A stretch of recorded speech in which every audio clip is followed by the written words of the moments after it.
Som o tom presvedčený, že toto vlastne v celej Európe nemá asi obdobu. Skrátka zavriem do tej vitríny a budem tu na pralese dažďovom na Borneu žiť. Nemá asi obdobu, že to je najväčšie paludárium. Ako je to mega projekt. Neviem vykoktať nakedy, že barličky. Také tie barličky mu dáte a ktorú som spomínal, tak to sa to robí veľmi dobre. Hlavná línia, ktorú vlastne tvorí ten strom, tak áno, to oko zbehne až hore. Ale teraz vyzerám tak dosť akože múdro, že tomu rozumiem, ale tak, toto je taká v podstate kompozičná záležitosť. Moc kecam. Dobre. Snažím sa teraz dať tomu polystyrénu nejaký tvar. Budem vytvárať v tejto časti strom. Taký ten typický strom z tých dažďových pralesov, aký poznáte, s takými koreňmi, takými predĺženými. Postupne orezávam ten polystyrén do nejakého takého tvaru, tu bude kmeň teda. Osvedčil sa mi taký spôsob, že si vezmem ten orezávací nôž a takto veľmi zľahka na plocho orežem tú vrchnú vrstvu. Neviem, či už je to dobre vidieť, ale už vám to trošku pripomína strom v dažďovom pralese s tými zvláštnymi koreňmi.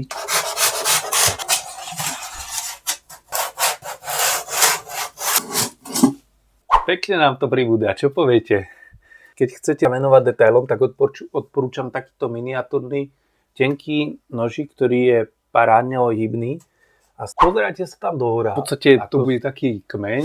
Rozkreslil by som si na celú tú stenu, ako by mohli vyzerať zlomové línie. Hej. Každý ten kameň má proste nejaký relief a to isté by som chcel urobiť tu, aby to nebolo všetko také jednotvárne. To pekne vidíte štruktúru teda toho povrchu.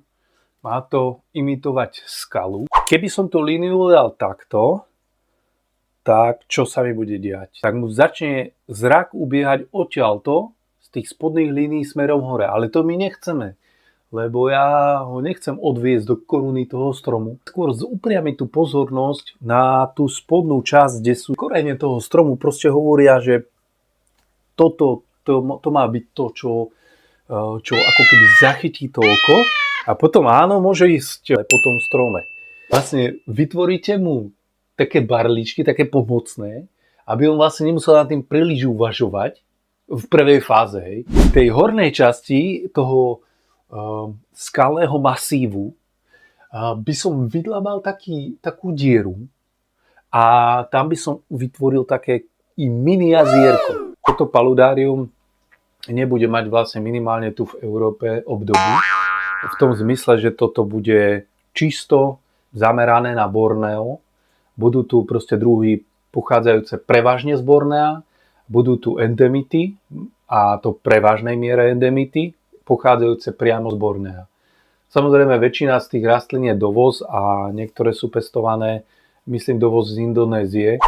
A už ich mám aj pripravené v boxoch, už to tu zdieľa také alternatívne prostredie. Bohužiaľ musí to čakať. Zatiaľ to nazvieme, že tie rastliny sú v karanténe.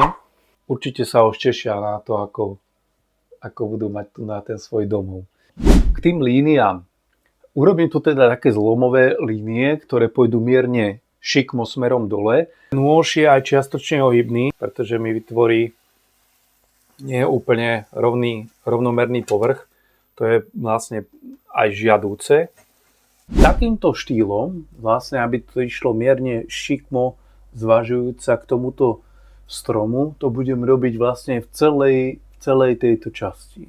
Keďže sa ten polystyrén nataví, tak on je už sám o sebe dosť pevný, lebo je to XPS-ko, ale tým, že sa to nataví, tak je to ešte tvrdšie. Lepšie, ako keby to bolo robené z fasádneho polystyrénu. Tie korene toho stromu sa mi podarilo urobiť veľmi pekne. Mne sa to samému páči. Vyzerá to presne tak, ako na fotke z Bornea. Samozrejme, ten povrch sa ešte upraví do finálnej podoby, keď sa tam nanesie vyrovnávacia stierka. Tu by som si mal dať ešte takú závesnú sieť a by som si mohol aj nohy vyležiť. Možno, že by som sa tam, takto na dĺžku by som sa tam aj zmestil. V podstate možno spať v džungli.